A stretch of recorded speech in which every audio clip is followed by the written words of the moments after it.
최고창의 개수가 1인 3참수 fx와 그 역함수 gx에 대해서 hx를 이 g와 fx 빼기 4x의 합성함수로 정의하고 있습니다. 자, 이때 g와 h가 이러한 조건을 만족시킨다면 f0의 절대값은 얼마겠느냐? 이게 문제입니다.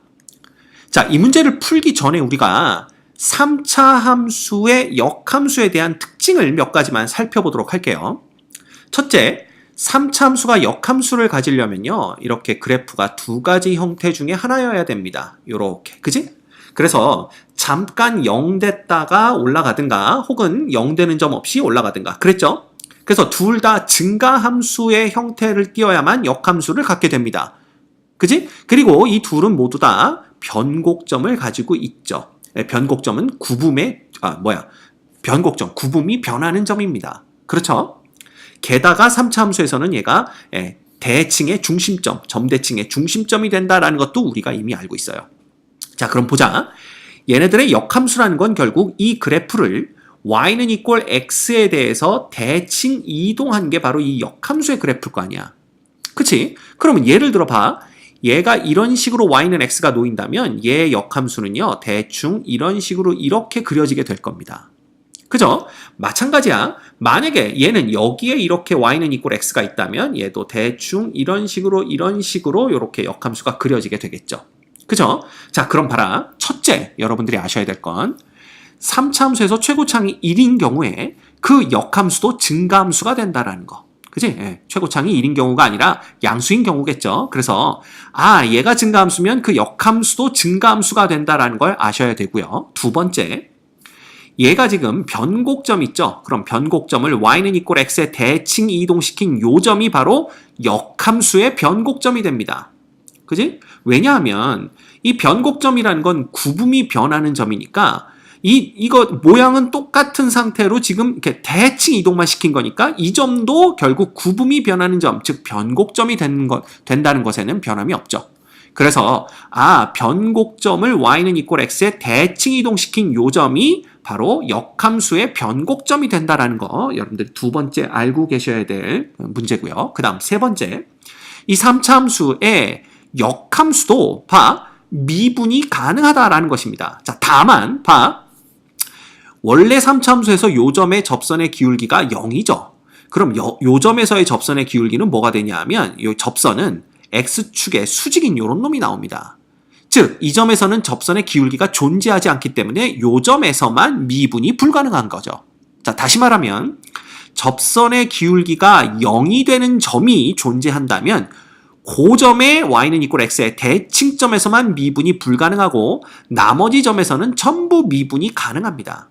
그래서 이와 같이 원래 함수의 미분 개수가 0이 되는 점이 없다라고 한다면 그놈의 역함수는 그냥 전구간 미분 가능하다라는 걸 볼 수가 있고요. 전구간 미분 가능하다라는 건 결국 그 역함수가 연속이다라는 걸 우리가 얘기할 수가 있는 겁니다. 됐습니까? 그래서 요 세 가지 정도 일단 여러분들이 머릿속에 숙지한 다음에 문제를 풀어보도록 하겠습니다. 자, 문제 풀어볼까요? 문제 조건을 보시면요. 먼저 요런 조건이 주어져 있습니다. 리미트 x가 0으로 갈 적에 x분의 g'x 빼기 1이 이꼴 0이다 라는 거죠. 자, 이 극한이 수렴했다. 극한값이 존재했다라는 것은 분모가 0으로 갈 때 분자도 0으로 가야 된다는 뜻입니다. 즉, 리미트 x가 0으로 갈 때 g'0은 이꼴 1이 돼야 된다라는 뜻이 되고요.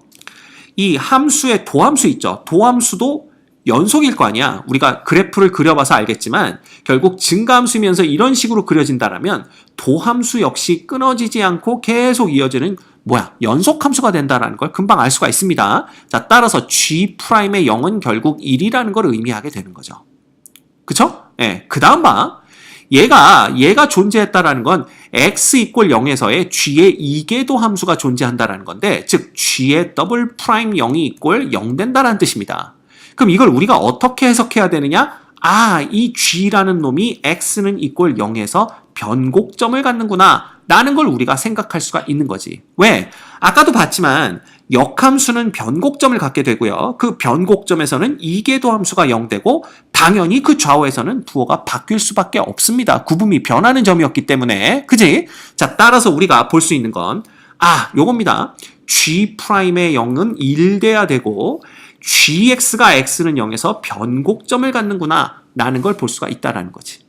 자, 이제 그럼 나 조건을 보도록 하겠습니다. 자, X1과 X2가 이러한 부등식 관계, 즉 X2가 더 크죠. 이러한 관계에 있는 두 실수 X1, X2에 대해서 HX1 빼기 HX2가 최대일 때 X1, X2의 곱은 8이다 라고 얘기를 하고 있습니다. 자, 이 조건을 잘 보셔야 돼요. 만약에 우리가 그냥 HX가 GX였다라고 한다면 이 GX는 증가함수라는 걸 우리가 알고 있기 때문에 X1보다 큰 X2에 대해서 이 두 개의 함수값을 HX1에서 HX2를 뺀다라는 것은 결국 이 결과가 음수가 된다라는 걸 의미하게 됩니다.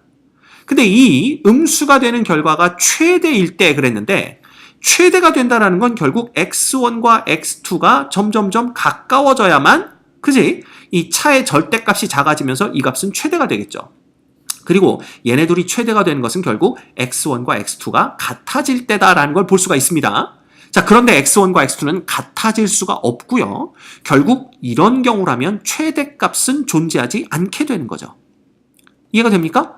그런데 최대일 때라고 했으므로 이건 뭔가 이상하다라는 걸 볼 수가 있습니다. 자, 그러면 이걸 어떻게 해석해야 되느냐? 잘 봐. 우리가 HX라는 놈이 GX가 아니라 G에 누가 있는 거예요? 요 놈에 우리가 관심을 기울이셔야 됩니다. 바로 fx 빼기 4x가 들어가 있는데 만약에 이 fx 빼기 4x도요. 3차함수죠. 최고차의 개수가 1인. 만약에 봐라. 얘가 감소하는 구간을 갖는다면 즉 이 fx 빼기 4x가 극대값과 극소값을 갖는 3차함수라면 이 얘기는 달라진다 이거야. 만약에 여기가 x1이고 여기가 x2였어. 그러면 x2가 더 크긴 하지만 이 fx 빼기 4x 요 놈의 함수값 우리가 그냥 kx를 fx 빼기 4x라고 한번 해볼까? 그러면 f의 x, f가 아니라 k겠죠? 이 k의 x1과 k의 x2 사이에는 이런 부등호 관계가 성립하게 된다는 거야. 자, 따라서 증가함수인 g에다 넣었을 때에도 역시 g의 누가 kx1 쪽이 더 크다라는 걸 우리가 알 수가 있는 거지. 왜냐하면 g가 지금 증가함수인 걸 알고 있기 때문에. 맞습니까? 여기 이렇게 되는 겁니다. 그렇다면 얘가 최대가 되는 거 값을 우리가 논할 수 있겠구나 라는 걸 알 수가 있고요. 자, 그림을 보시면 알겠지만 x1과 x2가 언제일 때가 최대가 되냐 하면 바로 x1, x2가 각각 극대값과 극소값의 위치에 있을 때, 즉 여기가 x1이고 여기가 x2일 때 kx 함수값의 차이가 가장 크게 나면서 결과적으로 요 g 안에 요 놈을 넣은 것도 함수값의 차이가 가장 크게 날 거다라는 걸 알 수가 있습니다. 됐죠? 자, 그러면 이 얘기는 뭐냐 하면 결국 k의 프라임 x, 즉 f의 프라임 x 빼기 4가 이꼴 0이라는 이 방정식의 두 실근이 x1과 x2가 된다라는 얘기고 이 x1, x2의 곱이, 두 실근의 곱이 뭐야? 8이다라는 걸 우리가 알 수가 있는 겁니다.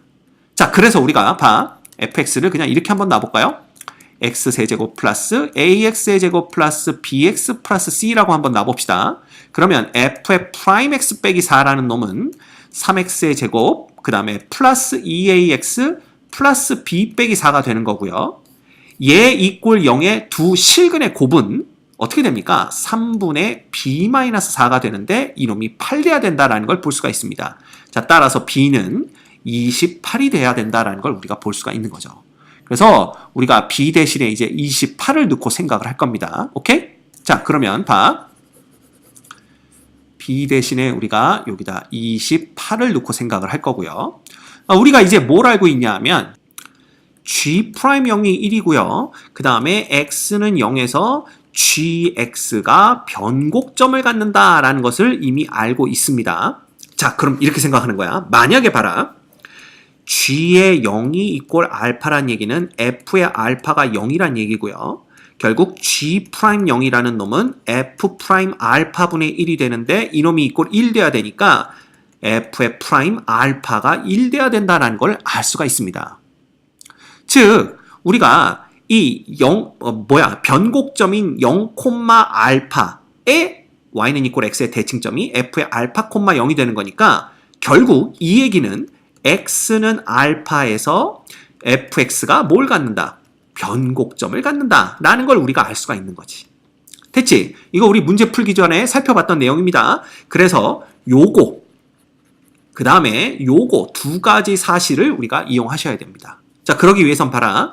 f의 프라임 x는 뭐가 되냐 하면 3x의 제곱 플러스 2ax 플러스 28이 되고요.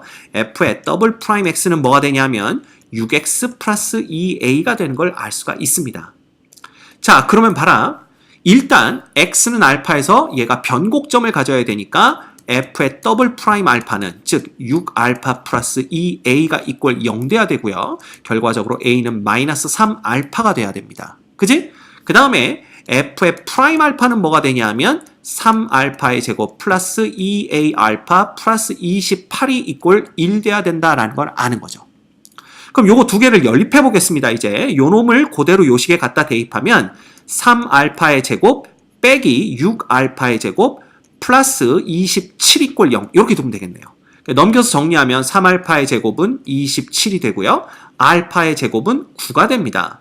따라서 알파는 플러스 마이너스 3이 되는 걸 볼 수가 있죠. 그럼 이때 a라는 놈은 마이너스 플러스 9가 되나요? 마이너스 플러스 9가 되는 걸 우리가 볼 수가 있습니다. 그죠? 마이너스 9 이렇게 되는 거죠. 자, 한꺼번에 지워야 돼서 그냥 다 지워버렸어요. 근데 우리가 또 하나 알고 있는 게 있습니다. 바로 f의 알파가 0 돼야 된다라는 거죠. 그렇죠? 그래서 f의 알파가 0 되는 걸 이용해서 우리가 c 값을 구해내 볼 겁니다. 그래서 만약에 알파가 3이라면 a는 마이너스 9니까 우리가 f의 알파를 구해보면요.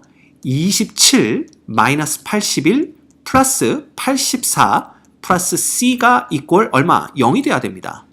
자, 따라서 이런 경우 c는 마이너스 30이 되는 거고요. 만약에 알파가 마이너스 3이고 a가 9였다면 f의 알파는 27, 마이너스 27 되죠? 마이너스 27, 그 다음에 플러스 81이 됩니다. 맞죠? 그 다음 마이너스 84 플러스 c 이꼴 0이기 때문에 이런 경우에 c는 그냥 30이 되는 것을 알 수가 있습니다.